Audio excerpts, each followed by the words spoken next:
बच्चों आज हम पढ़ने जा रहे हैं टॉपिक 5.2 जिसका नाम है divisions of the nervous system. Basically अगर आपने लास्ट लेक्चर नहीं ना समझा तो इसकी कम समझ आएगी। लास्ट लेक्चर में मैंने अच्छे से ये टॉपिक भी पढ़ा दिया था, यानी इसका बेसिक ये जो पैराग्राफ है सारा जिसमें नर्वस सिस्टम की डिवीजन थी, लेकिन हम दोबारा कर लेते हैं। जी बेटा, तो देखें सबसे पहले हमारा जो कोऑर्डिनेशन होती है बॉडी के अंदर, कोऑर्डिनेशन यानी राब्ता, वो दो तरह से होता है बॉडी के अंदर। एक होता है नर्वस सिस्टम और एक होता है एंडोक्राइन सिस्टम। एक होता है एंडोक्राइन सिस्टम, ठीक। अब नर्वस सिस्टम में आगे मज़ीद दो डिवीजन्स हम करते होते हैं। नर्वस सिस्टम में दो तरह की डिवीजन होती हैं। कौन कौन सी? एक बेटा सेंट्रल नर्वस सिस्टम होता है, सेंट्रल नर्वस सिस्टम, और एक दूसरा भी होता है जिसका नाम है peripheral nervous system. Peripheral nervous system. Basically ये दोनों सिस्टम ही नर्वस सिस्टम की कैटेगरीज में शामिल हैं।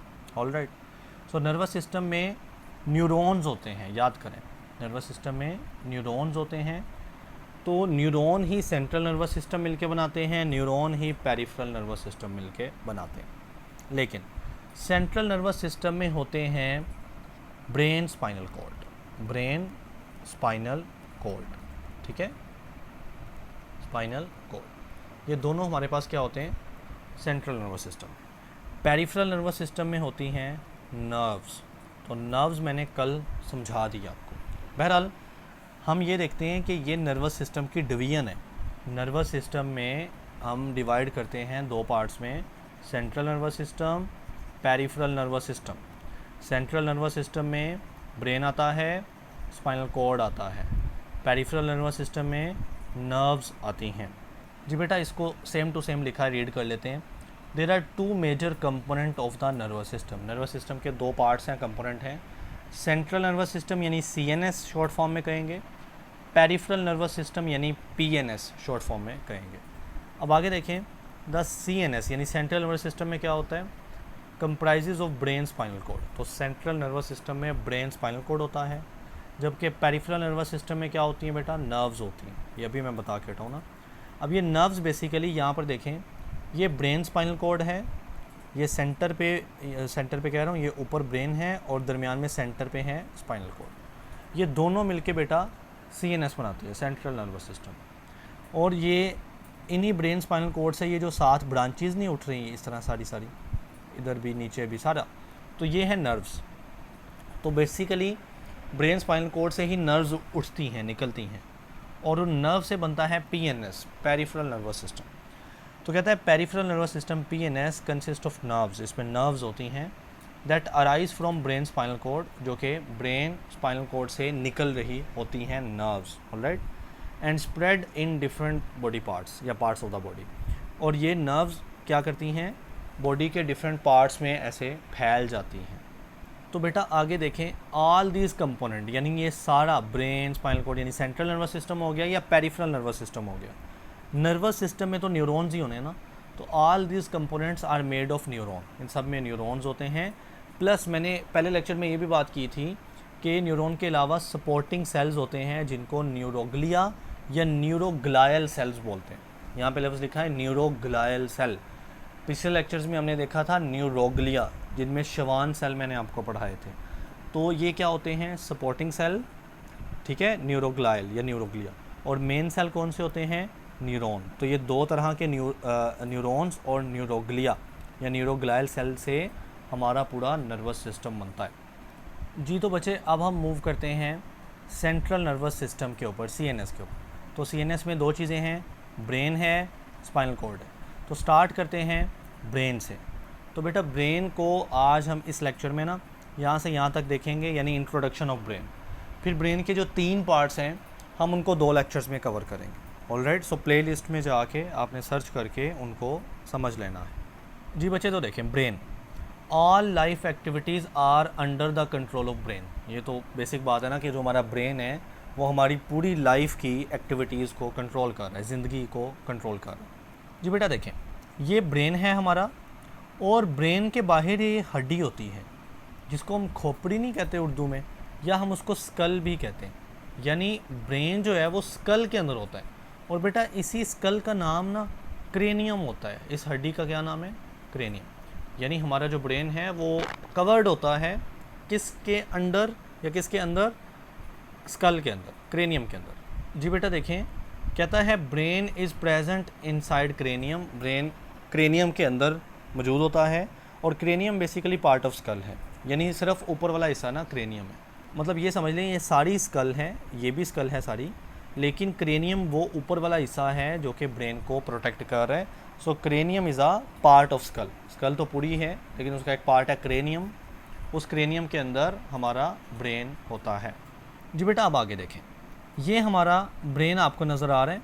उस ब्रेन के बाहर ये जो सारा हिस्सा है ना, हमने इसको जब जूम किया, ये जूम किया आपको मिला, तो ये रेड रेड अभी ब्रेन है। उसके बाहर आपको 3 लेयर नज़र आ रही हैं। सबसे अंदर है पिया मैटर, ये जो बारीक सी लेयर है ना ये वाली, इसको उसने मेंशन किया है पिया मैटर। उसके बाद है अरेक्नॉइड जो कि बेसिकली ये है, और उसके बाद है ड्यूरा मैटर जो कि बेसिकली ये है। बहरहाल आपको नाम नहीं याद रखने। तो ये 3 लेयर्स होती हैं ब्रेन के बाहर जो कि उनको प्रोटेक्ट कर रही हैं, और इनका नाम है बेटा मेनिंजेस। मेनिंजेस इसको याद रखना है। तो मेनिंजेस क्या होता है? ये लेयर्स होती हैं ब्रेन के बाहर जो कि ब्रेन को प्रोटेक्ट करती हैं। जी बेटा तो पढ़ लेते हैं। इनसाइड क्रेनियम, क्रेनियम के अंदर, यानी क्रेनियम वो खोपड़ी है, हड्डी है। Brain is covered by 3 layer of membrane collectively called meninges. तो ब्रेन कवर होता है और उसके बाहर 3 लेयर्स चल रही होती हैं, और उनका क्या नाम है? मेनिंजेस है। ठीक है। अब मेनिंजेस क्या करती हैं? Protect the brain from harmful substances, यानी ब्रेन को प्रोटेक्ट करती है हार्मफुल नुकसानदेह चीज़ों से। जी बेटा बात सुने, ब्रेन के अंदर ना कुछ कैविटीज़ होती हैं। कैविटी बोलते हैं खाली जगह को, जहाँ पे कुछ भी नहीं होता। तो उन खाली जगह में ब्रेन के अंदर एक फ्लूइड भरा होता है। दोबारा सुने, ब्रेन के अंदर कैविटीज़ होती हैं, जगह होती हैं, उन जगहों में एक फ्लूइड भरा होता है। उन कैविटीज़ का नाम है वेंट्रिकल्स। ब्रेन में देखो आप हार्ट को पढ़ के है ना, हार्ट में भी वेंट्रिकल पढ़े थे, राइट वेंट्रिकल, तो वो अलग है। ब्रेन के अंदर भी वेंट्रिकल होते हैं, और वेंट्रिकल क्या होते हैं? ब्रेन के अंदर कुछ खाली जगह होती हैं जिन जगहों पर फ्लूइड आके भरा होता है। अब यहाँ पर आप देख सकते हैं, यहाँ पर आपको 3rd वेंट्रिकल मिलेगा, लेटरल वेंट्रिकल्स मिलेंगे, यहाँ पर मज़ीद आपको 4th वेंट्रिकल मिलेगा। सही है। तो ये सारे क्या हैं? वेंट्रिकल्स हैं, खाली जगह हैं। ठीक है, ये जो ब्लू उसने मेंशन किया है ना। अब एक और चीज़ मैं आपको पॉइंट आउट करवाता हूँ। देखें ये जो 4th वेंट्रिकल है ना, ये वाला हिस्सा, उसके साथ ही नीचे ये बारीक सी लेयर जा रही है जो कि स्पाइनल कॉर्ड शुरू हो रहा है, और स्पाइनल कॉर्ड की ये सेंट्रल कैनाल है। स्पाइनल कॉर्ड के सेंटर पे एक बारीक सी कैनाल होती है, रास्ता होता है, जो कि कहाँ से शुरू होती है? वेंट्रिकल से ही शुरू होती है। ठीक है। सो ब्रेन के फ़ौरन बाद नीचे की तरफ स्पाइनल कॉर्ड शुरू हो जाता है, जो कि हमारे पीछे होता है। हमारी जो रीढ़ की हड्डी होती है ना, उसके अंदर स्पाइनल कॉर्ड होता है। सो बहरहाल ब्रेन में वेंट्रिकल्स होते हैं, और वेंट्रिकल ख़त्म होते हैं तो क्या शुरू हो जाता है? वहीं से central canal of spinal cord. जी बेटा देखें, brain contain fluid filled cavity. Brain के अंदर कैविटीज़ होती हैं जिनमें फ्लूइड फिल होता है, बड़ा होता है, कॉल्ड वेंट्रिकल। तो बेटा इन कैविटीज़ का क्या नाम है? वेंट्रिकल्स है। The ventricles of brain are continuous with the central canal of the spinal cord. अब जो ब्रेन के वेंट्रिकल ये जगह होती है ना, ये कंटिन्यूस यानी ये साथ मुसलसल जुड़ी होती हैं with the central canal of spinal cord, और इसके साथ स्पाइनल कॉर्ड जुड़ा होता है, उसकी सेंट्रल कैनाल जुड़ी होती है। अब अच्छे बात सुने, यहाँ पर जो ब्रेन के अंदर वेंट्रिकल यानी खाली जगह है ना, कैविटी, उसके अंदर जो फ्लूइड है, वो फ्लूइड का नाम होता है CSF, यानी cerebro spinal fluid. Spinal fluid.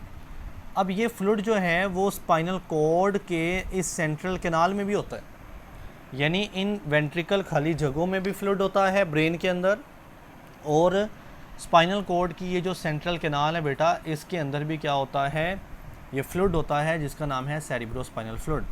तो इसका नाम आपको बता रहा है, सेरिब्रो का लफ्ज़ ब्रेन के लिए होता है, यानी ब्रेन के अंदर भी है और ब्रेन की कैविटीज़ के अंदर है, वेंट्रिकल्स के अंदर है, और स्पाइनल कॉर्ड के अंदर भी ये फ्लूइड है, तो इसका नाम ही इसकी पहचान है। जी तो बेटा देखें, फ्लूइड होता है with in ventricles, in ventricle खाली जगहों के अंदर, और जो सेंट्रल कैनाल जा रही है ना स्पाइनल कॉर्ड के अंदर, उसके अंदर भी क्या होता है, फ्लूइड होता है। Is called cerebro spinal fluid, CSF। तो बेटा अब CSF जो है ये मौजूद हो गया। अब ब्रेन की बात करें ना, तो brain can be divided into 3 major part. Brain के 3 पार्ट होते हैं। फोर ब्रेन, जो कि हमारा बिल्कुल अगला लेक्चर होगा जिसमें हम टोटली फोर ब्रेन को समझ लेंगे। फिर अगले 2 मिड ब्रेन, हाइंड ब्रेन, जो कि हम इसके लेक्चर या पार्ट नंबर 2 में देखेंगे, मिड ब्रेन और हाइंड ब्रेन।